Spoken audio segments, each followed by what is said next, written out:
अनि स्वागत छ हजुरहरूलाई हिमालय किचनमा।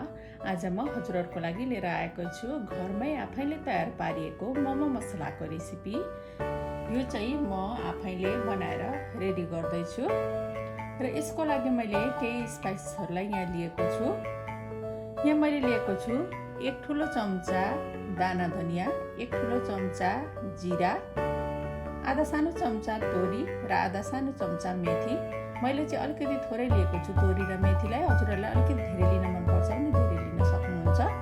त्यसैगरी 5 वटा सुकमेल र 6-7 वटा जति ल्वाङलाई लिएको छु, 5 वटा जति मरिच, 1 इन्च दालचिनीलाई यसरी टुक्राएर लिएको छु, एउटा तेजपत्ता र एउटा रातो सुकेको खुर्सानी।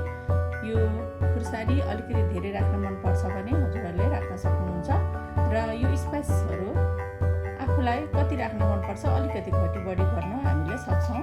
त्यसैगरी यहाँ मैले लिएको छु आधा सानो चम्चा बेसार, आधा सानो चम्चा अदुवाको पाउडर, आधा सानो चम्चा जायफलको पाउडर।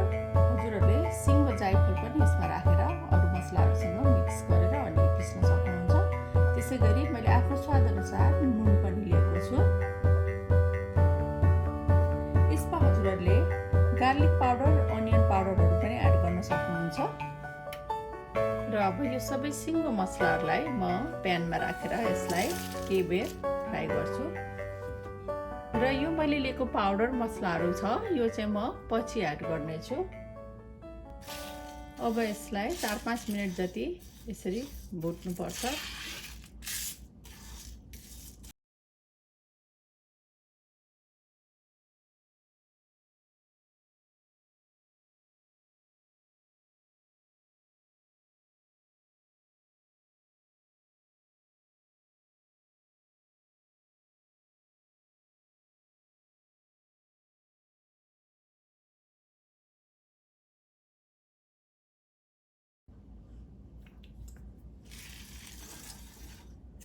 ल अब हाम्रो मसला राम्ररी भुटिएको छ।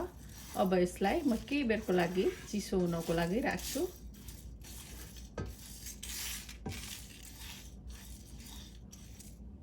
ल अब हाम्रो मसलाहरू सेलाइसकेपछि मैले यसलाई मिक्सरमा राखेँ।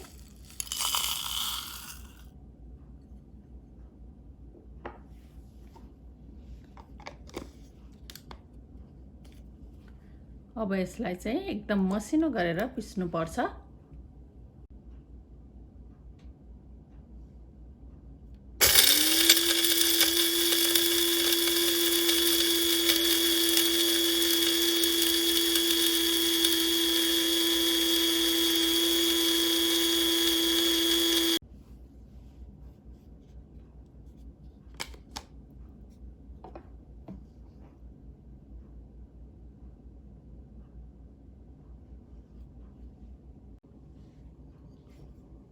र यसरी मैले पिसेर बनाएको मसलाको धुलोमा मैले राखेँ अरू पाउडर मसलाहरू अघि मैले लिएको।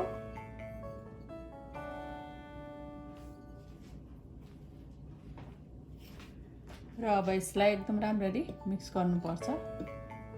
रातो धुलो खुर्सानीको पाउडर पनि हजुरहरूले एड गर्न सक्नुहुन्छ यसमा।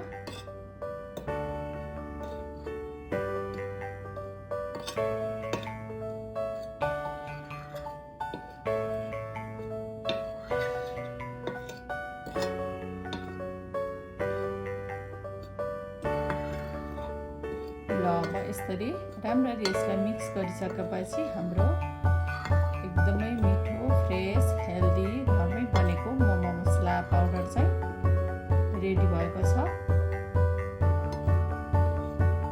हजुरहरू पनि यसै गरी घरमै मोमो मसला बनाएर खानलाई ट्राई गर्नुहोला। सजिलो पनि हुन्छ, छिटै बन्छ, हेल्दी पनि हुन्छ, मिठो पनि हुन्छ। यसरी आफैले बनाउँदाखेरि हस्त यो छिटो मिठो मोमो मसलाको पाउडरको रेसिपी हजुरहरूलाई राम्रो लाग्यो भने हाम्रो भिडियोलाई लाइक, कमेन्ट, सेयर गरिदिनु होला। यस्तै रेसिपीहरूको लागि हाम्रो च्यानललाई सब्सक्राइब